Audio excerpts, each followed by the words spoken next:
Our top story, the government has launched an Nivaran Scheme to deal with the real tax-related concerns of the people, and it will be launched in Delhi on a pilot basis. There's also a website to monitor tax reforms, and the two-day Rajaswa Gyan Sangam of the senior tax officials concluded today. Here's our report. When Prime Minister Narendra Modi addressed tax authorities on Thursday, he asked them to address the real concerns of the taxpayer and to do it rapidly. To deal with those problems, an e-Nivaran plan is being launched, which will soon be taken up as a pilot project in Delhi. We have evolved a very comprehensive grievance redressal system, which will integrate all these four modes of filing grievances. This grievance portal we are calling e-Nivaran. So it has been decided to, this is a very ambitious project of the department, and it has been decided to launch this project on pilot basis from Delhi, and this project will be launched in 2-3 weeks' time. A website has also been launched in which tax reforms will be monitored. Steps are also being taken to make people more aware about tax procedures. The government is also working on making tax-related procedures paperless. The Central Board of Excise and Customs has also begun preparations related to implementation of GST. GST, of course, was also top of the agenda, with the GST draft law in the public domain and the CBEC having to play a crucial role in the CGST. We had detailed discussions. The discussions also on the IT preparedness of the CBEC to meet the requirements of GST. Earlier, Prime Minister Narendra Modi on Thursday urged tax authorities to remove fear of harassment from the minds of the taxpayers by being more soft and sober. Prime Minister asked them to reduce the trust deficit by moving in the direction of digitization. He gave them the mantra of rapid, revenue, accountability, probity, information and digitization. He asked officials to work on increasing the tax base to 10 crore from the 5.43 crore at present. In terms of priority, eliminating fear in the minds of ordinary taxpayers is the government's first priority. Government is keen to make tax payments as simple as possible. Eliminating confusion and reducing complaints to the minimum is also a priority of the government. The government is also taking stringent measures to deal with black money holders who are damaging the economy. This is the first joint conference of its kind organized by the Central Board of Direct Taxes and Central Board of Excise and Customs. The two-day Rajaswa Gyan Sangam was also addressed by Finance Minister Arun Jaitley. Senior officers of CBDT and CBEC shared information and worked out solutions to some of the major problems of tax administration. With Rishi Kumar, News Night Desk, DD News. Well, and to discuss the outcomes of this important conference, we have with us in the studio Atulesh Jindal is the chairman of the Central Board of Direct Taxes. Najib Shah is the chairman of the Central Board of Excise and Customs.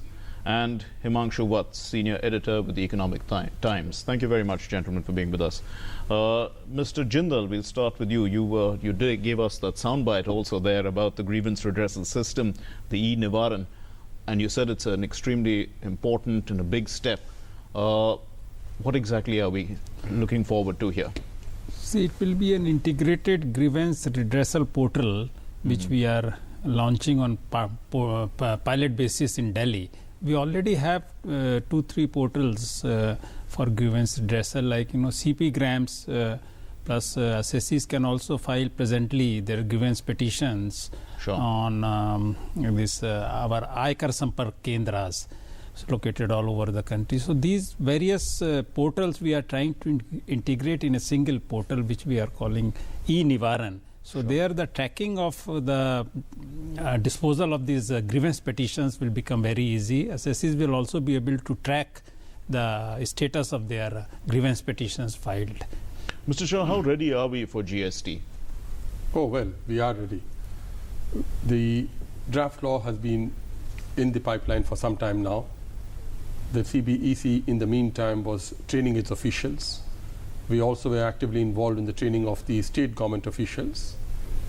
The GST is going to be hugely dependent on IT.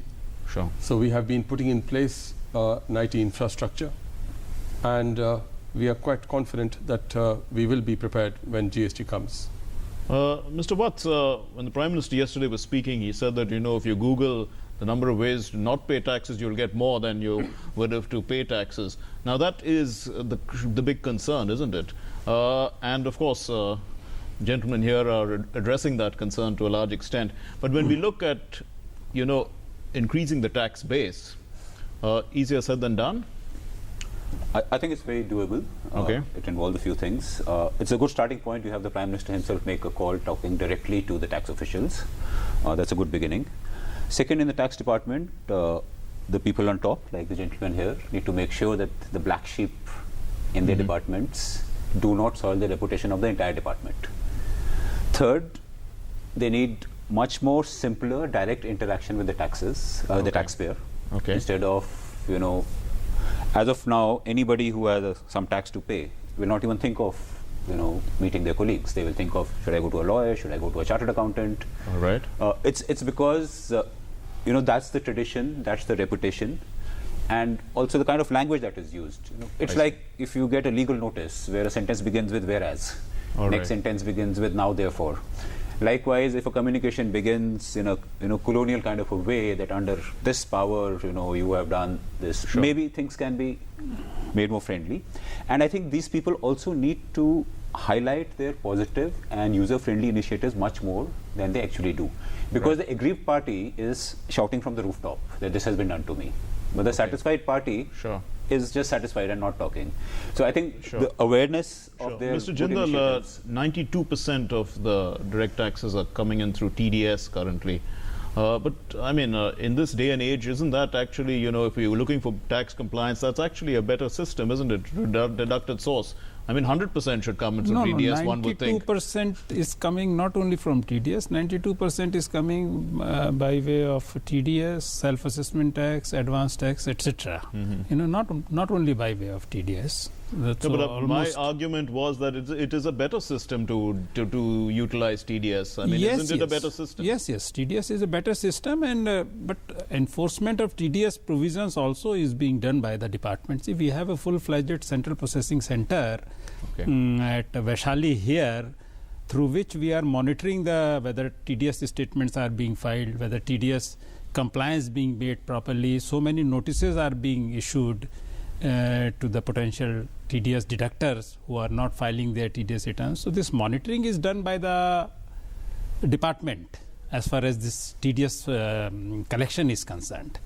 Right, and if, the general fear of harassment, does that actually go down, when we move into this paperless system? Oh yes. The emphasis of the department is to reduce the interface between the taxpayer and the tax officials. So in that direction, we have launched this paperless assessment scheme also, which we call this e-assessment scheme. Here, in the cases which are picked up for scrutiny, a taxpayer doesn't need to visit the income tax office. He can file his submissions through email. Email, this paperless assessment which we call. So he can file his submissions through email, and even the assessment order is being sent through email only. So that avoids total contact between the taxpayer and the tax officials. Mr. Shah, some of the concerns with indirect taxes, people don't quite, in filing the returns itself, there's a lot of fudging that takes place. I mean, not perhaps with excise and customs, but in other terms of indirect taxes. Is that, a serious concern when one would look at it, and how does one deal with it? Well, all indirect taxes currently have to be self-assessed, which means we trust our taxpayer to arrive at the right amount of tax which he is liable for, and to file his return and pay his taxes. Yes, we also have in place a scrutiny. We also have a serious audit. Wherever we feel that there is a misdeclaration, underreporting, the department does take action. We do believe that the level of such non-compliant taxpayers is not too many, but yes, they are there, and it's something which is a matter of concern for us. Okay, and is there a better system? Because people in general We notice that we run advertisements also on television where people are encouraged to take bills. That doesn't quite happen all the time. People are interested in paying by cash. There's a lot of cash transactions that take place. Is there a way of noticing and understanding and trying to control all this? Well, we have to educate the public at large. We have to ensure that we make them understand that the taxes they pay is meant for the nation's development. I guess we do a poor job of marketing ourselves in trying to tell them all these things. But wherever they err, we have to take deterrent action so that there are examples for the honest taxpayer to believe that his honest tax payment is not in vain. So yes, those are steps which we are taking. Mr. Watts, what are the real concerns, with regard to indirect taxes? Because the people are charged the tax, isn't it? They are paying it in the price of the products that they buy. But is that tax actually going to the government at the end of the day? Not all of it. In fact, there are many, small kiosks, small traders whose basic standard of living comes from the tax not paid. Because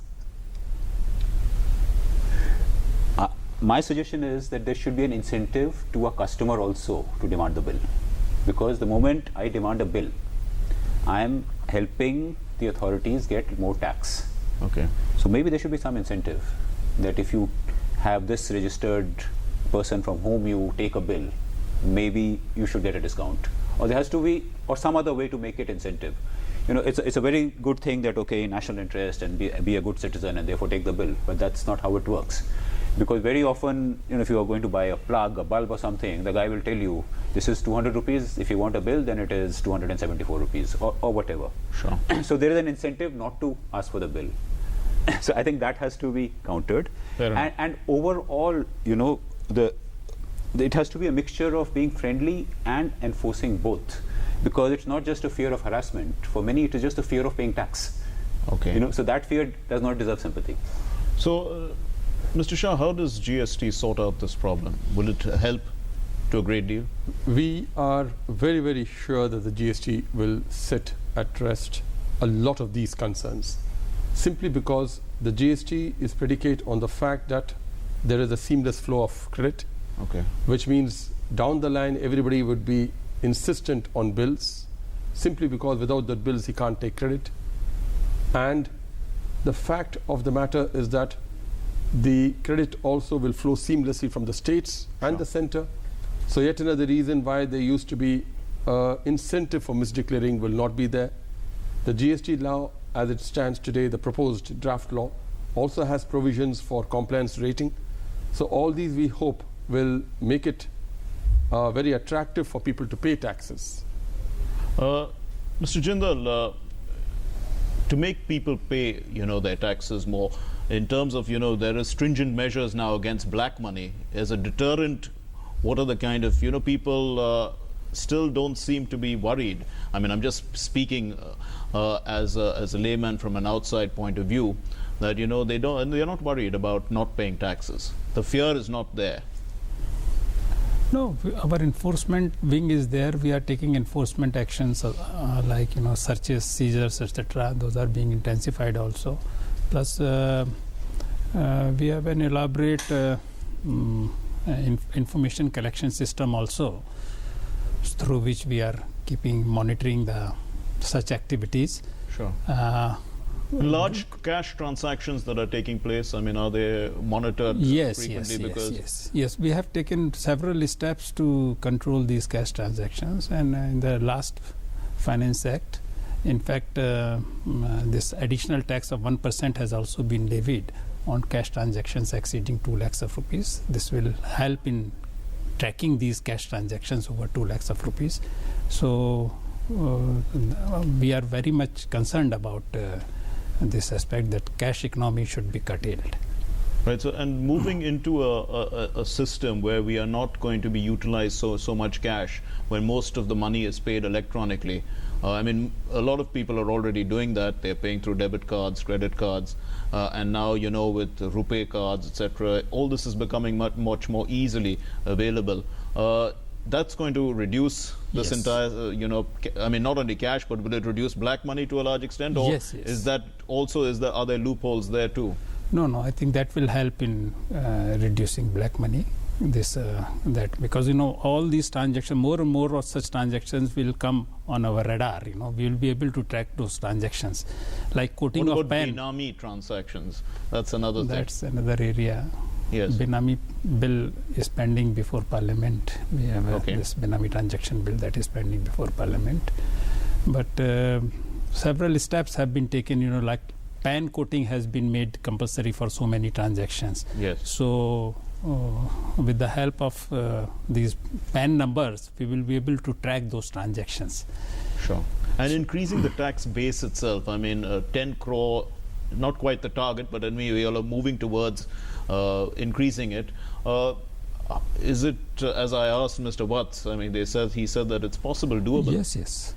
We are very serious about expanding the tax base, and we are mainly using these non-intrusive methods. With the help of computers, information technology, we are trying to expand the tax base. We have a very robust non-filers management system, which we have developed. Here, the information about high-value transactions, which we are getting from various sources like banks, mutual funds, and this registrar of properties, etc. All that information is being fed into our computer, and that information is matched with the existing database of the taxpayers who are filing these returns. Sure. So that computer generates the list of non-filers, etc., and we are able to track such non-filers with the help of the system. Mr. Watts, there is the e-Nivaran that is going to be launched, and also there's a website which is going to monitor reforms. Now, how much of these e-measures do you think are really utilized by the public? I think public has a huge appetite for it. You think so? Yeah. You look at people who actually puts a check in a drop box to pay the water bill, electricity bill, mobile bill, credit card bill.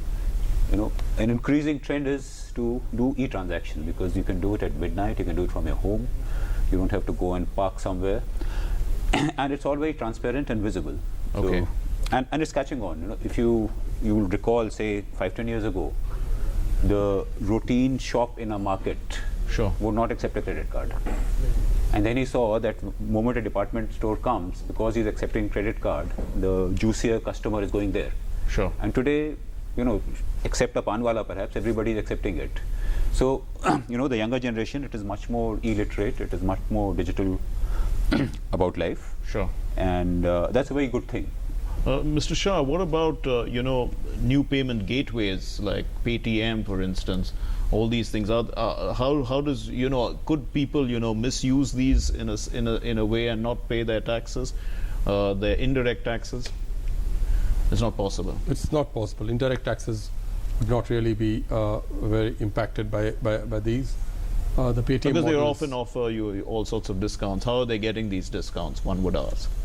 And perhaps, we're moving to a thing where everything, a generation where people are going to be more tax compliant, people are going to be more friendly, and everything is going to be, things are going to be easy for both your side as well as the taxpayer. Improving is what I would say. Definitely things are improving. There is work to be done at both ends, both from the taxpayer's perspective and from the tax collector's perspective. I guess, like the Honorable Prime Minister has mentioned, there's a great need for us to be more accessible, more friendly, and make it clear that you fear the law and not the law enforcer. Okay. And as far as the tax payee is concerned, he needs to realize that payment of taxes is not a bad thing.